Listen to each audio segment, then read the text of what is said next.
A reading from Placemaker, Cultivating Places of Comfort, Beauty, and Peace by author and gardener Christie Purifoy. Chapter 8, Crepe, Myrtle, and Chestnut, Searching for a New Home.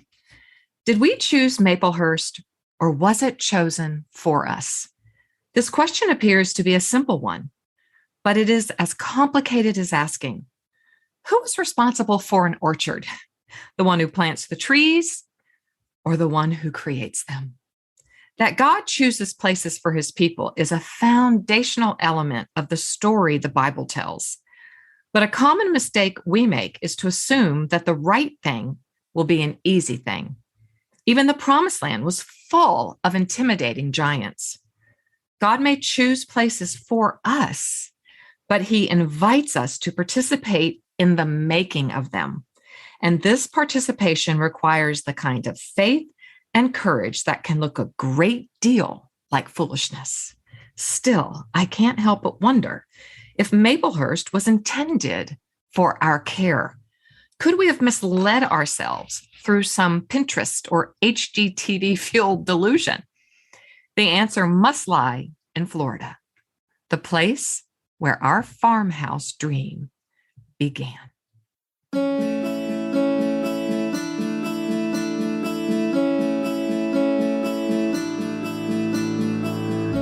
Sometimes the story we tell ourselves is not really true. Sometimes the story others tell about us is not really true. Here on today's Heart Lift with Janelle, we are going to learn how to rewrite our story.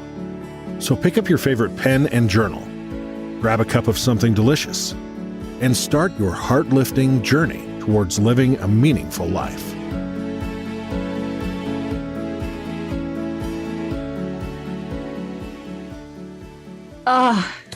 Welcome, Christy.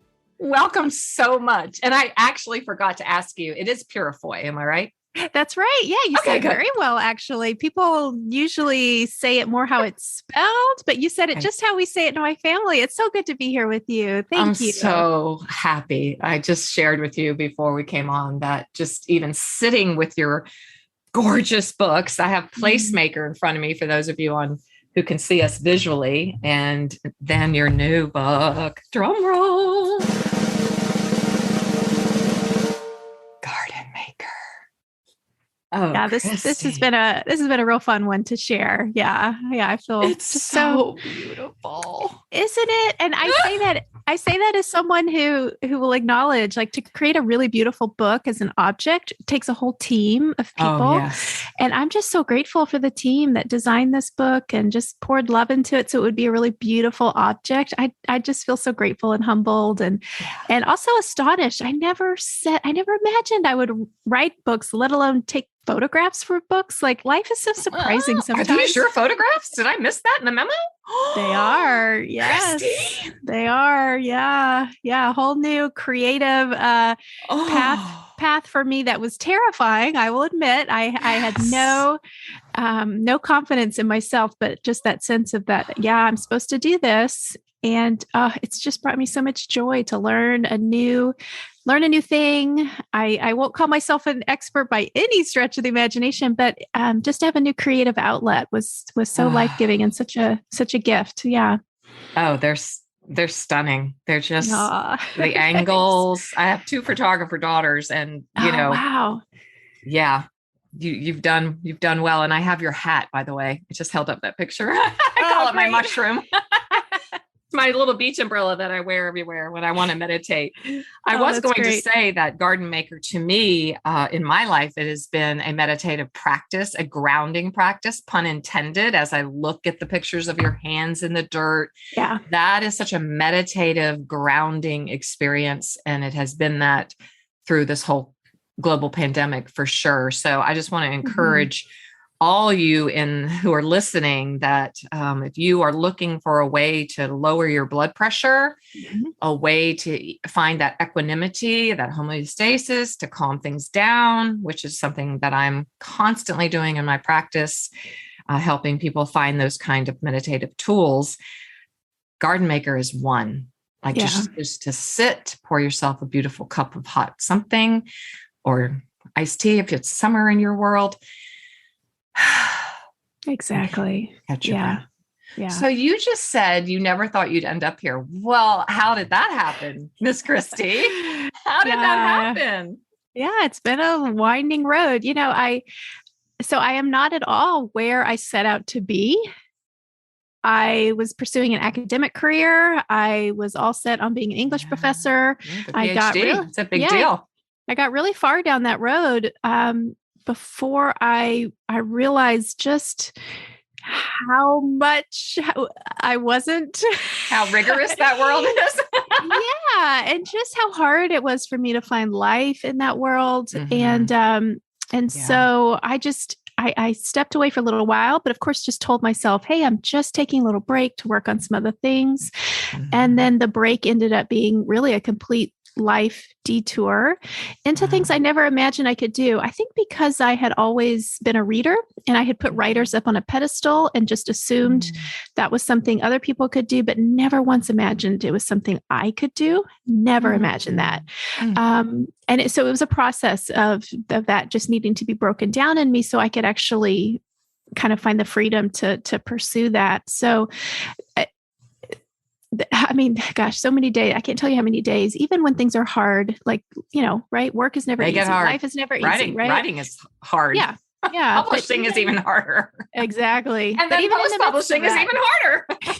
Marketing. It's like, it's true. It's true. There are so many days. And yet when I think back to the life that I was pursuing, I just say, thank you that I am where I am, that this is where I've ended up, that this is the work I've been given to do. I feel incredibly grateful. I can feel that. I feel that in your work. I feel it in your presence. Were there hints? Like, how did the unfolding happen for you? How did the unfolding of that, like, you're on this trajectory, right? We're at the two paths. You chose the path less taken.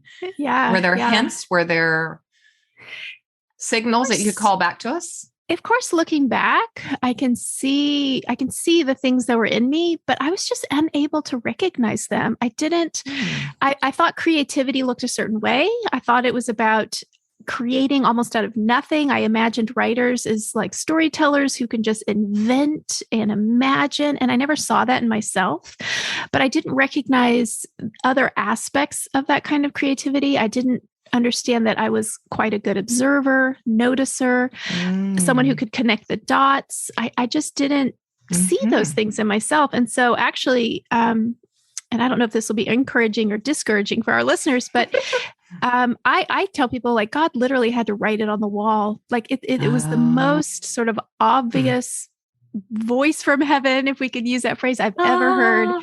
It really was like, it had to be made that clear to me that I was to write my story. Now, did he write it on a wall? I mean, it felt like that, but we'll say the wall of my heart, but it felt like that. And so it felt like such a clear call.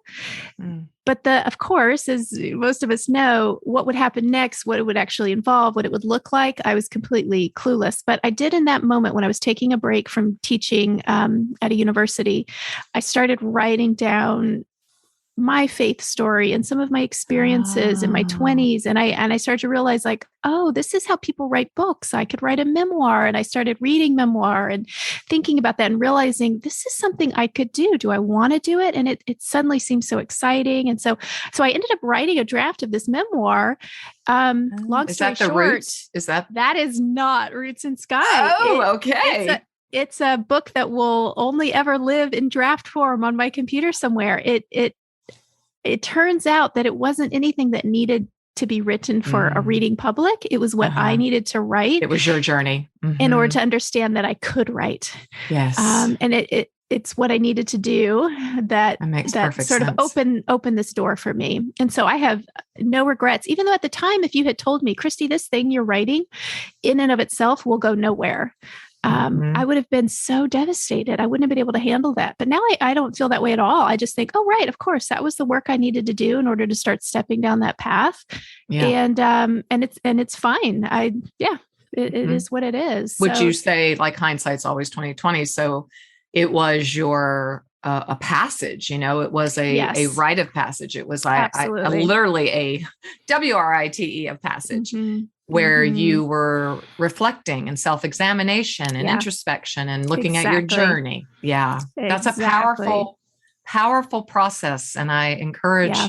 everyone listening, to perhaps carve out that time Oh, to so just even powerful. create a map of your life and your life Yeah. choices and what led you Oh, yeah. here. And very Yeah. powerful. Thank you for sharing that so much. Yeah.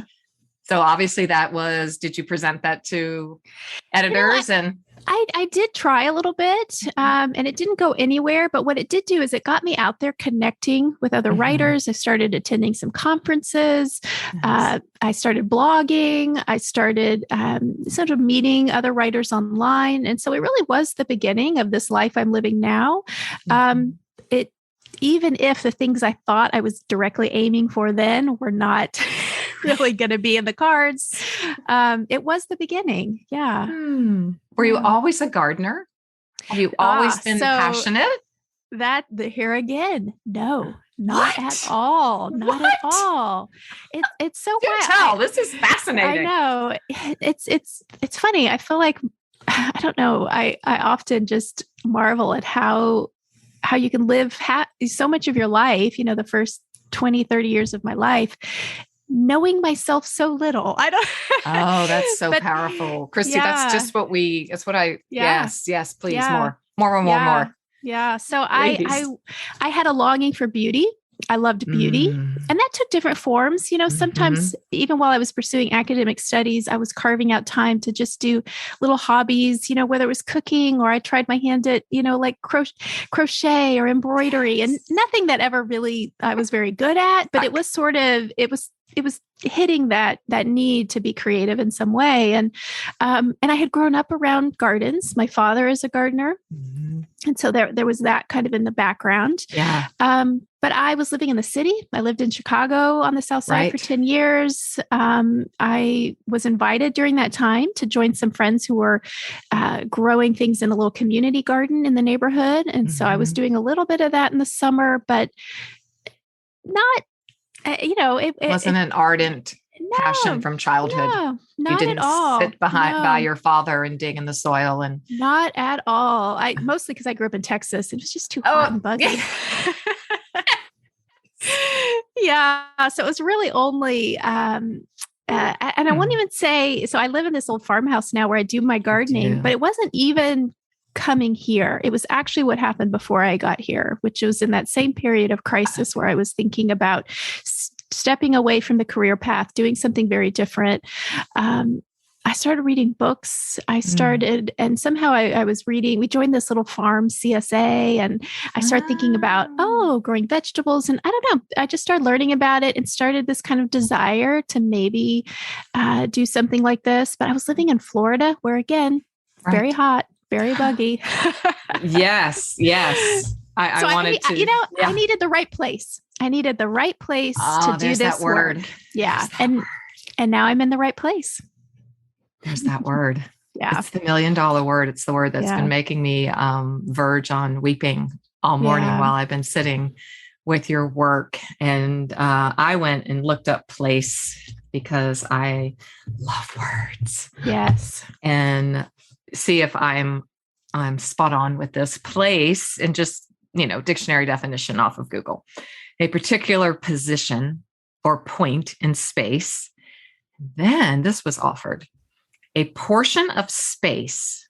And I love the word portion because it just reminds me of the psalmist, like, the Lord has appointed me my portion. The Lord is my portion.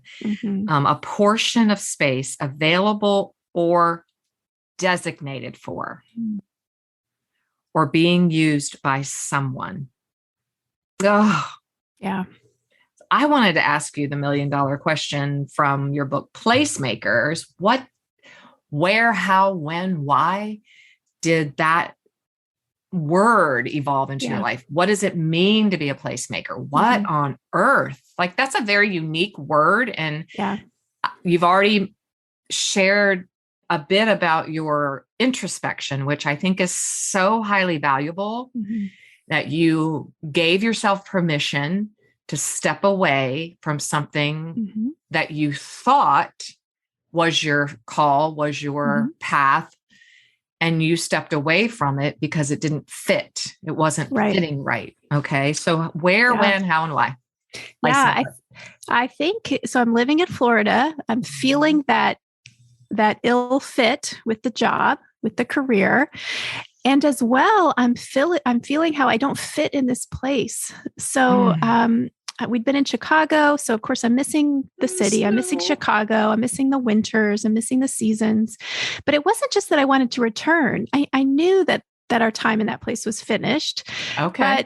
But what's next? Where are we headed? And so we'd ended up in Florida thinking, well, maybe, it was my husband's job that brought us there. We just thought we would try it. And pretty quickly realized, wow, I don't fit in this place. And now the metaphor I use is I had been rooted in Chicago. I had been well rooted there in every sense. Those roots had been pulled out.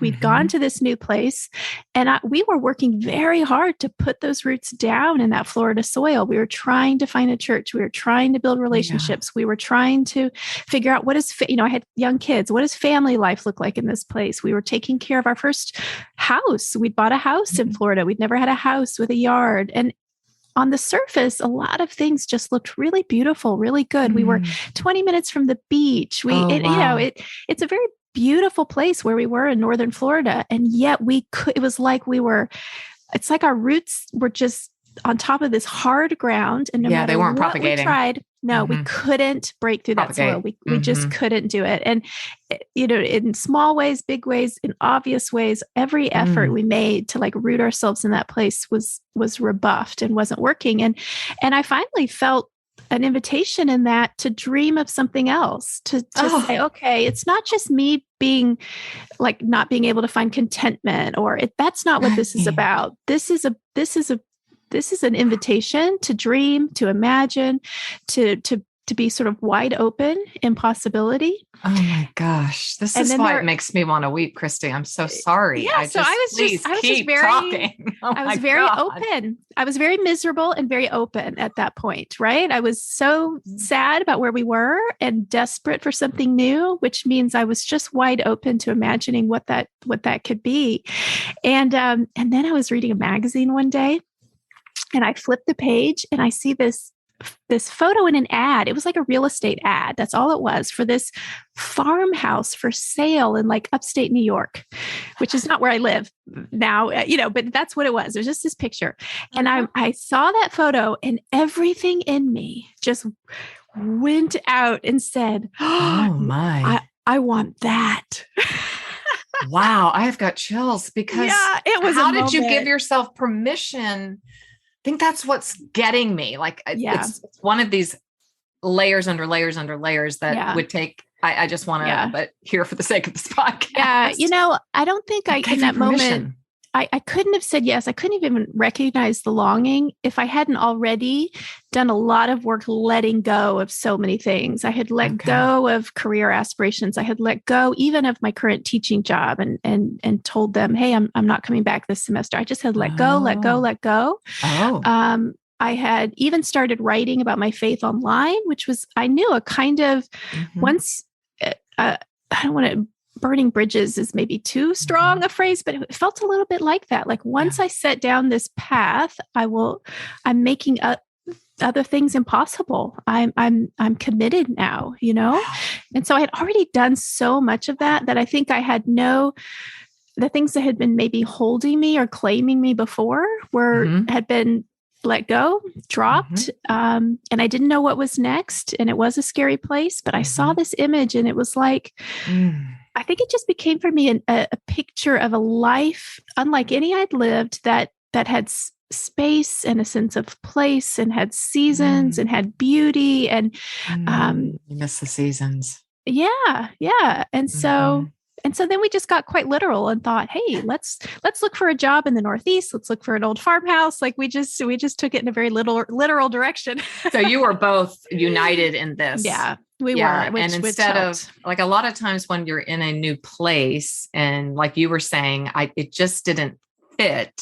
Yeah. what I'm hearing, like from a therapist side, is you didn't shame yourself. You didn't like put that square round peg into the square hole. It was more Right. you followed what I'm hearing from you, Christie, what I'm sensing from you since the moment I ever first saw you, was that you really tuned in to your inner knowing.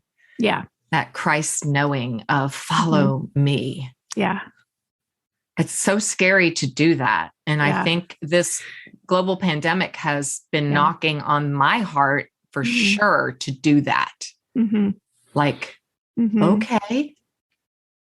Right. And the scary thing is you have to start taking those steps before you really know what's down that road. I didn't have a real sense of what was down that road, but I knew, okay, this way, not that way. But then you take one step and a little possibility becomes it's almost like, a little of the fog clears, a little of the fog clears.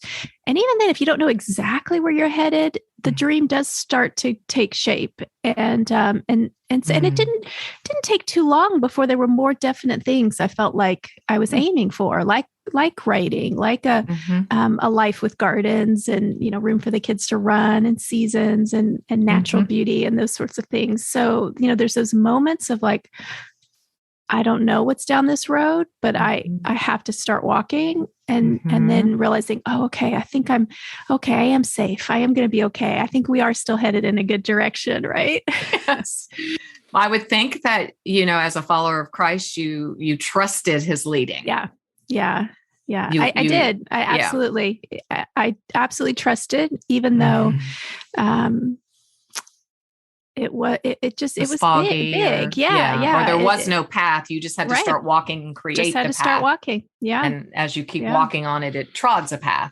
Exactly. Right. Exactly. It starts patting down and then a path kind of starts forming before you. So after you see the second, the magazine, the farmhouse, did you go start looking for farmhouses? Did you? Yeah. Okay.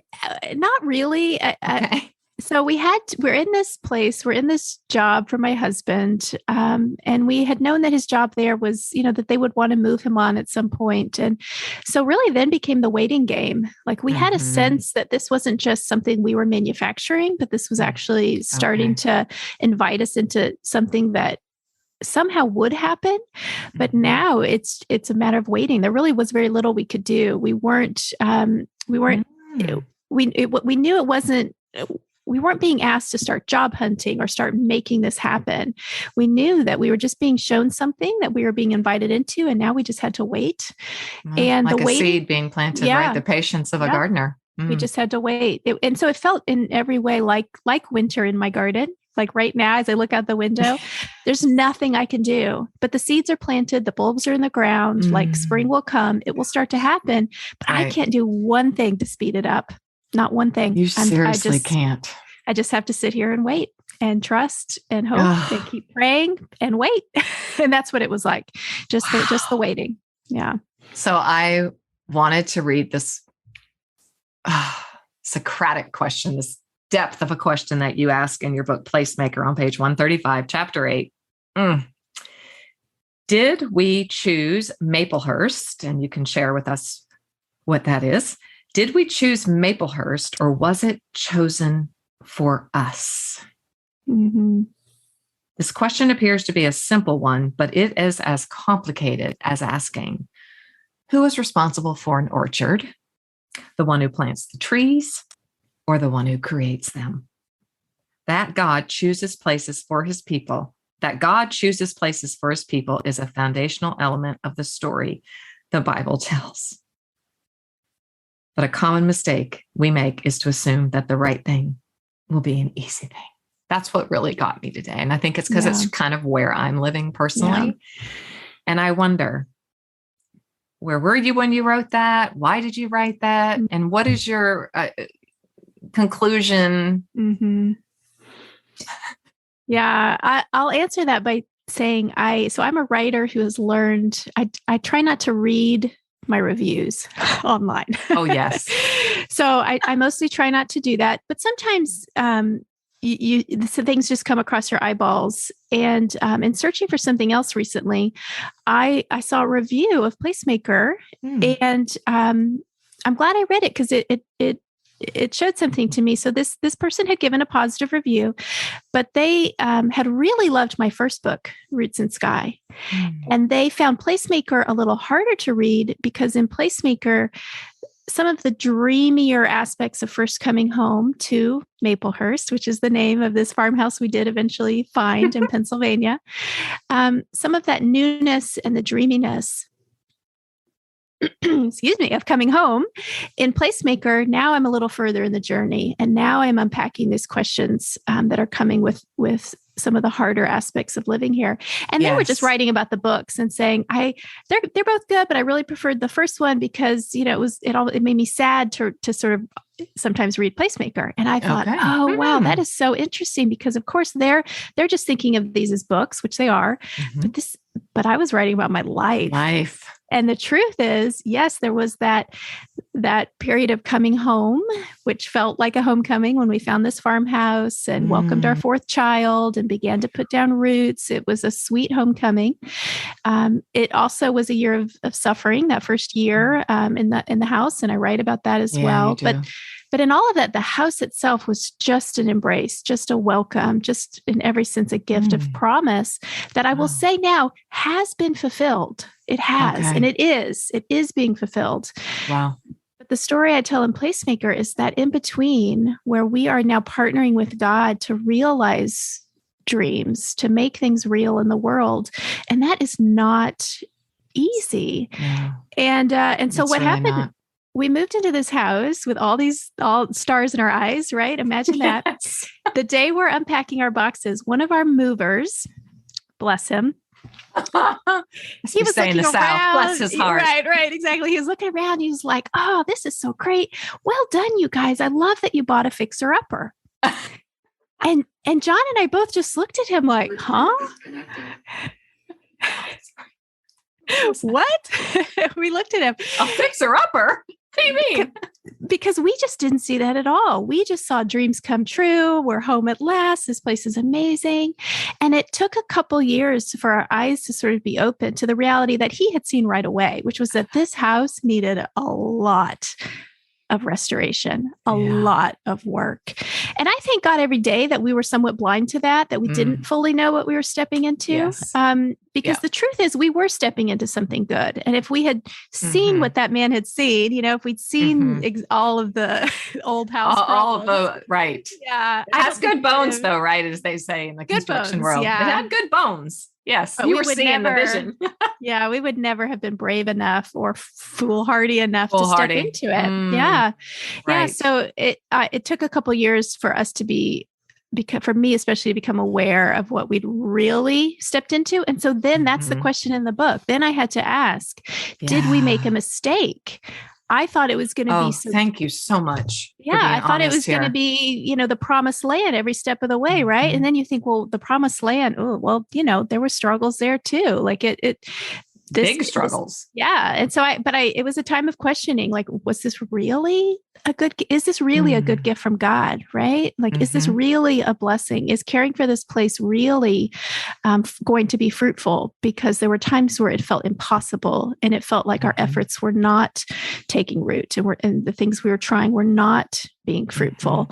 Now, a decade in, having written Placemaker, having begun so much of the work on the house. Beautiful garden in your yard. Yeah, having begun the gardens, like I can say, even in the midst of ongoing, with 4 kids, let's say, struggles. Yeah, I can say, oh no, this has been a good gift, but it was going to ask a lot more of us than we realized stepping into it, which is probably true of most good things that God invites us into. So there's a mercy in that. Yeah. I love that. The mercy in that. And I think in answer to that question, I think you just answered it so beautifully in the role of, if we can see it as an invitation. Yeah. Yeah. It's like, if we can frame it, this is an invitation, even if we have stars in our eyes, because I've lived long enough to know that I've answered calls that I had stars Yeah. in my eyes. Yeah. And then it's Yeah. like, And oh then dear, reality. what Yeah. the heck? But you're right on page 138. Choices are always powerful. It does not matter that we rarely understand exactly what we are choosing. Yeah. Oh my gosh. Perhaps that is precisely where the power lies, not in the choosing, but in the learning how best to live with our choice. That's a profound principle to live life by. Christie, thank you for that. Yeah. Is there any little unction or what kept you going? Was it your unity in your relationship with your husband, your family vision?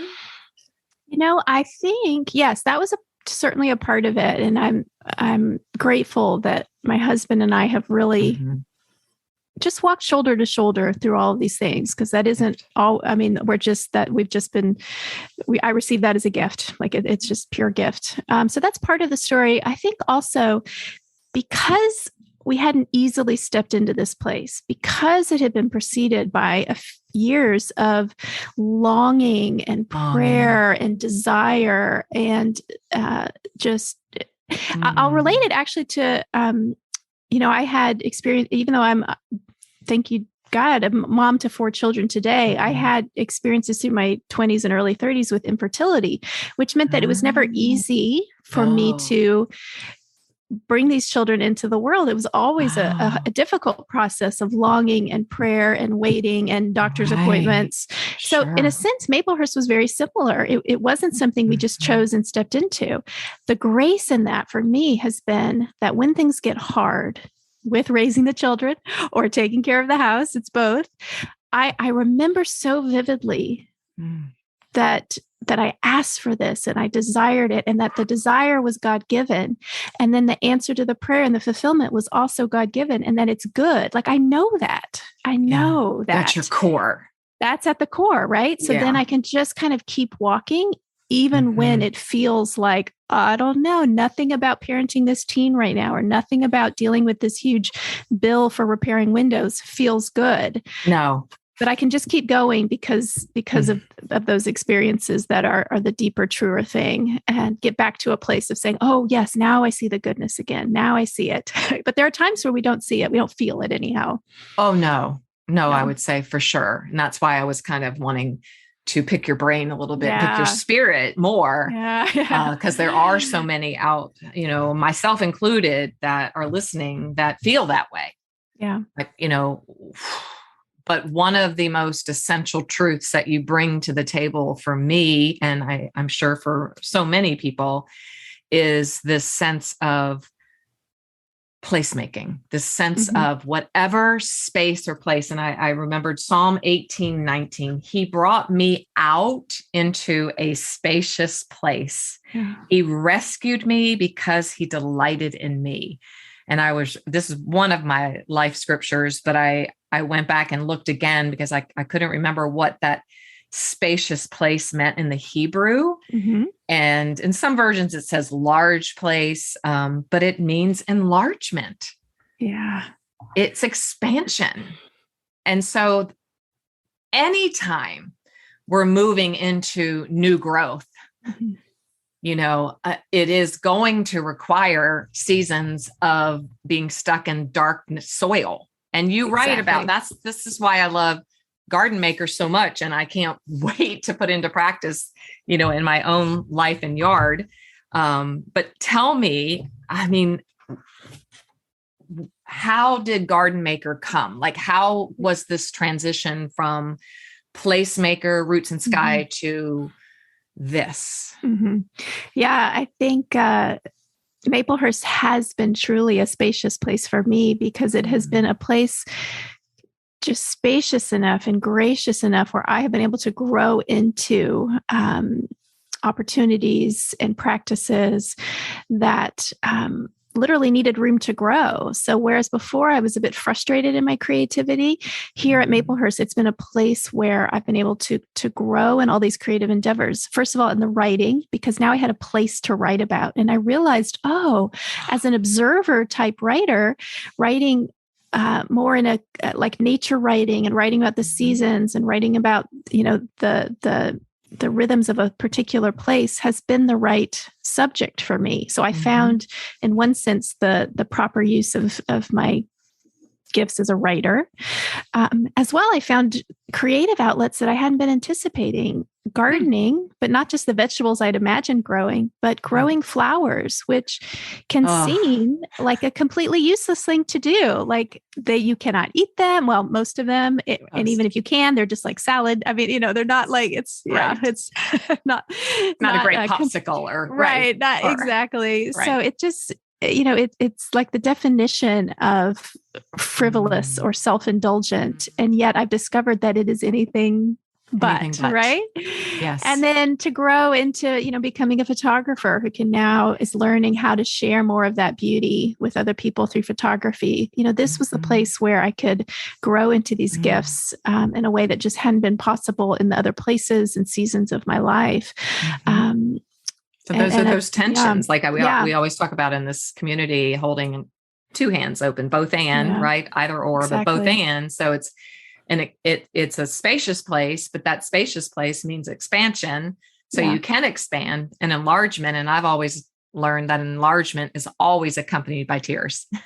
Yes. Because it's a stretching. Yeah. It is a stretching. It's an old wineskin, putting those down and having to put new wine into a new wineskin. Absolutely. Absolutely. And that's what I just, I love this so much. Do you feel like, and then I could just keep you here forever because these topics are so powerful. Yeah, they are good. They're so good.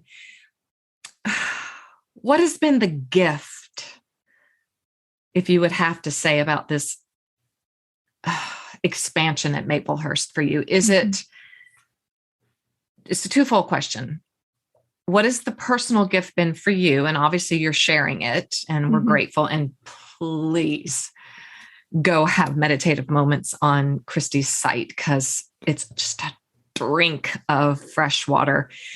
And then how do you resist? Is that the right word? The culture in which we live in, the hustle, the bustle, the da-da-da-da-da. You remind me, I don't know if you've ever heard of her, but Tasha Tudor. Oh, goodness. I love Tasha Tudor. Yes. High compliment. Thank you. Oh my gosh. I got to meet her. Oh, did you? Yes, oh my I goodness. got chills. I know. I had baby babies. And she was, I live in Virginia and she was coming to Williamsburg, of course. Of course she would.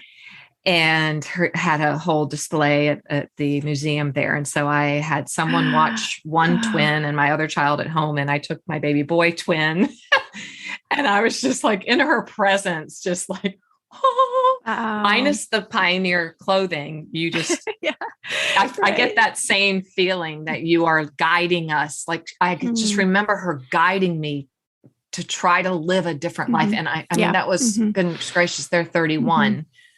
And I'm now 62 and I'm still crying out for a more spacious land like you're living in. So twofold gift. And then how do you resist or how do you keep at bay? How do you integrate maybe? Integrate might be the right word. I think the gift to me has been that what I experienced for most of my life as longing or hunger that was generally unsatisfied. So a longing for beauty, most of all, a hunger for beauty, for things to have, like that beauty that belongs to Eden, be. Yeah. That deep rooted longing that many of us have, but for me was just so loud in my life growing up to realize that while there will always be longing in this life, there will always be hungers that aren't quite satisfied.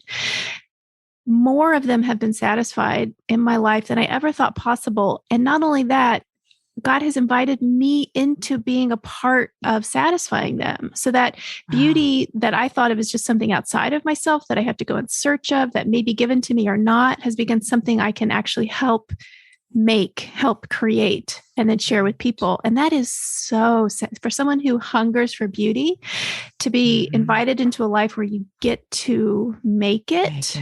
Right, be part of it. Yeah. I mean, that gives me goosebumps. That's enormously satisfying. Yes. So I tell my kids, the thing that you want that feels wrong with the world or that you wish was different, like that's the beginning of God saying, yes, I've put that in you because you are going to be called into those places to change them, to do things differently. And so I feel enormously grateful that I've begun to see that and experience that in my own life. So that is very personal. And then this question you ask about, but okay, there's this my vision, and then there's how the world is run and how, Yes. Yes. Help us out here. Yeah. Story maker, maybe. I don't know. Gosh, I mean probably we could do a whole podcast just on that question, but I